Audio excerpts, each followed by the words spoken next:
За шүүх хурлын болов. Гэхдээ яг амжилттай боллоо. 9 зорилгоо биелүүллээ. Тэгээд хүний 100 саяар тоологдох төрөнгийг авчаа тэгээд өгөхгүй шүүхийн шатанд илтлээд одоо гүрийгээд байгаа л одоо хамгийн сонирн байгаа байхгүй.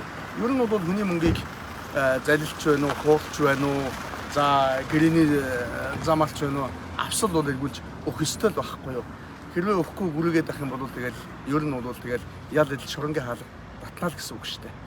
Зүгээр миний бодлоор бол хүнээс авсан мөнгөө өгчөөд тэгээд эхнэр хүүхдтэйгээ аав ээжтэйгээ тэмээ элэг бүтэн гэлтэй инээгээ суухад одоо хамгийн чухал одоо хүний бол жаргал гэж ойлгодог шүү дээ. Гэтэл зарим улсуудын хувьд бол тэр нэг тийм сони биш байдаг юм шиг байна.